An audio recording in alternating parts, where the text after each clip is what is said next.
2017 sampai dengan tahun 2020. Forest Program 3 Sulawesi melalui Output 3 meningkatkan kesejahteraan masyarakat di sekitar kawasan Taman Nasional Lorelindu dan Cagar Biosfer Lorelindu mencatat banyak capaian dalam upaya melindungi dan merehabilitasi hutan di wilayah Taman Nasional Lorelindu di Kabupaten Sigi dan Kabupaten Poso, Provinsi Sulawesi Tengah. Tidak saja berfokus pada upaya konservasi, Forest Program 3 yang merupakan kerjasama antara pemerintah Jerman dan pemerintah Indonesia juga menjadikan pengembangan ekonomi masyarakat yang tinggal di sekitar kawasan Taman Nasional sebagai hal utama. Pengembangan peluang pendapatan untuk perempuan adalah satu dari kegiatannya. Kegiatan pemberdayaan ekonomi itu berlangsung selama 3 tahun, dimulai dari tahun 2019. Ada 14 kelompok di klaster yang melaksanakan kegiatan, yakni Lore Barat, Lore Utara, dan Lore Peore di Kabupaten Poso, dan Kulawi Selatan, Kulawi, Lindu, Palolo, Noki Lalaki, dan Dolo Selatan di Kabupaten Sigi. Di kelompok perempuan Madonde ini kami membentuk khusus untuk ibu-ibu rumah tangga. Ya, kegiatan dalam kelompok perempuan Madonde ini pembuatan kerajinan rotan. Terbangunnya kegiatan usaha yang dikelola oleh kelompok perempuan untuk meningkatkan kesejahteraan masyarakat yang tinggal di sekitar wilayah Taman Nasional Lorelindu adalah tujuan dari kegiatan ini. 3 tahun kegiatan ini dirancang, memasuki tahun ketiga atau di tahap akhir, peta jalan kegiatan mengamanatkan kelompok perempuan telah menjalankan usaha mereka secara mandiri dan berkelanjutan dalam upaya mendukung kelestarian cagar biosfer Lorelindu. Pembuatan bingka, kalau bahasa Badak itu bingka, tapi itu bakul. Baru beberapa jenis juga. Ada vas bunga, piring keranjang, baki, dan bisa tergantung dari yang dipesanan. Forest Program 3 Sulawesi yang dikoordinasikan oleh Balai Perhutanan Sosial dan Kemitraan Lingkungan melalui Output 3 sejak Mei hingga September 2020 telah menyelesaikan kegiatan PLUP, Participatory Land Use Planning, atau perencanaan tata guna lahan partisipatif. Perekonomian masyarakat khususnya di bidang petani itu kalau di kemarin-kemarin saya rasa tidak ada masalah, cuma dengan adanya bencana di situ semua sudah bermasalah. Ekonomi sudah mulai menurun, pemukiman sudah mulai tidak jelas lagi sebagian, pemulihan ekonomi belum ada kejelasan dari mana semua nanti sumbernya ekonomi itu bisa pulih. Jadi itu dengan pengharapan kita dengan program ini ya mudah-mudahan bisa ada perubahan toh. Kegiatan dilakukan di 2 kecamatan di Kabupaten Sigi. Di Kecamatan Kulawi, yakni Desa Marena, Salua, Namo, Bola Papu, Mata Uwe, dan Sungku.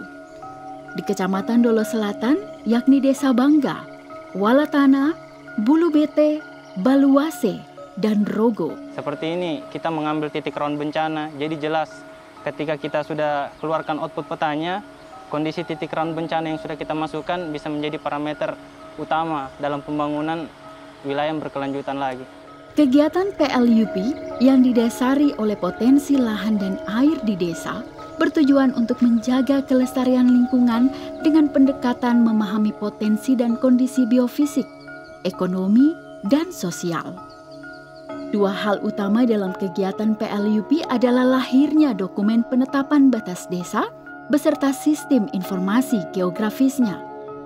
Dalam tahapan kegiatan, BPSKL berkolaborasi dengan lembaga pemangku kepentingan utama, yakni Balai Besar Taman Nasional Lorelindu.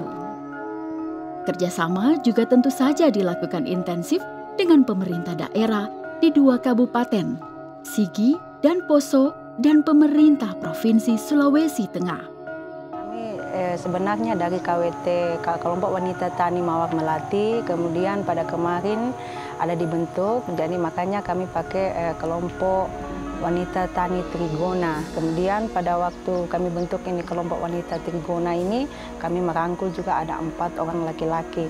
Dan kegiatan kami yaitu di menggarap sawah juga, di perkebunan juga, sambil berladang juga. Sebagaimana kegiatan pengembangan peluang pendapatan untuk perempuan yang sedang dilaksanakan, Forest Program 3 juga mengembangkan kegiatan pasca izin perhutanan sosial, memfasilitasi dan melakukan pendampingan ke kelompok usaha perhutanan sosial atau disingkat KUPS. KUPS ini nantinya akan ditingkatkan klasifikasinya dari Blue, Silver, Gold, hingga Platinum. Pasca izin perhutanan sosial berfokus pada 3 kegiatan utama, yakni tata kelola kawasan, penguatan kelembagaan, dan tata kelola pengembangan usaha. Dilaksanakan berdasarkan batas wilayah antara Desa Watu Maeta dan Alitupu. Kalau daerah daripada PS ini ya di depan ini sudah, itu daerah KUPS sudah itu. Jadi pelaksanaan batas ini yang dalam arti juga menyetujui, menyepakati, memperkuat daripada kerjasama antara kedua desa, baik pemerintah desa, lembaga adat, dan juga masyarakat Watu Maeta.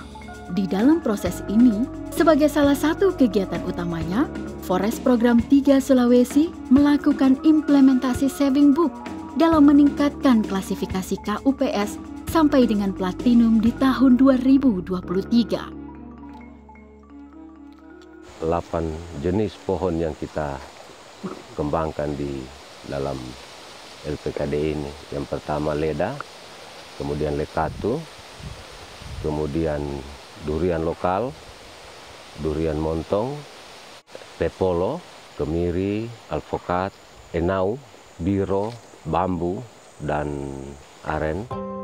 Saving Book adalah metode untuk memandirikan pemegang izin perhutanan sosial dengan memberikan pendanaan yang didasarkan atas kinerja mengatur kelembagaan KTH, LPHD, dan masyarakat hutan adat, juga kinerja mengelola kawasan, dan kinerja mengelola usaha berdasarkan rencana kerja usaha yang dibangun oleh kelompok penerima izin perhutanan sosial.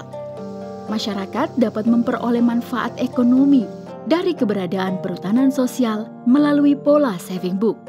Budaya alam terbatas ini juga diangkat oleh karena ada budaya cari ikan mohong, itu kemudian pemancingan lokal yang biasa dilakukan oleh masyarakat.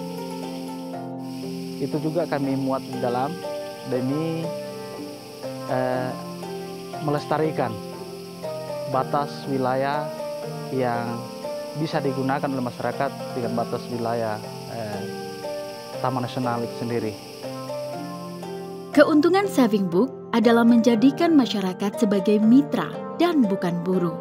Pendapatan yang stabil, evaluasi yang partisipatif, berbasis kinerja, tumbuhnya rasa memiliki atas keberlangsungan kelompok, berorientasi pada kualitas, transparan, sebagai upaya mengatasi kemiskinan, menekan resiko kerugian investasi, masyarakat belajar sistem perbankan, dan bank memiliki akses ke nasabah baru. Ya, masyarakat di desa itu memang banyak yang tidak paham ya, banyak yang tidak paham dengan pendidikan yang kurang, dengan pengalaman yang kurang. Dengan adanya program FP3 ini, kami bersyukur sekali. Ke depan itu mungkin lebih bagus lagi, seperti perpindahan pemukiman, pembuatan infrastruktur.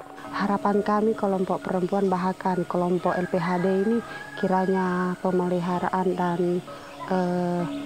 penggunaan hutan desa ini akan lebih baik lagi. Kalau kita tidak mulai dari sekarang, kapan lagi? Karena mungkin inilah program ini untuk bisa membuka mata masyarakat bahwa kayu itu penting. Supaya tidak terjadi lagi longsor-longsor, dan itulah tujuan daripada kelompok ini. Supaya anak-anak bisa tahu bagaimana luas wilayah, kemudian bagaimana alam, batas-batas yang bisa digunakan oleh masyarakat dan batas-batas yang dijaga oleh Taman Nasional Lorelindo. Seluruh kegiatan yang masuk dalam kegiatan Forest Program 3 Sulawesi merupakan bagian besar dalam upaya menjaga keutuhan cagar biosfer Lorelindu, di antaranya pembangunan hutan di areal rehabilitasi, agroforestry, dan hutan rakyat, akan meningkatkan pendekatan pembangunan hutan dengan pola pemberdayaan masyarakat, ditujukan untuk memulihkan kondisi lingkungan berupa tutupan lahan, keanekaragaman hayati, kesuburan tanah, dan tata air, sekaligus di saat yang sama meningkatkan pendapatan dan kesejahteraan masyarakat untuk keberlanjutan hidup mereka yang berada di dalam dan sekitar kawasan hutan, agar alam dan manusia bisa berjalan beriringan.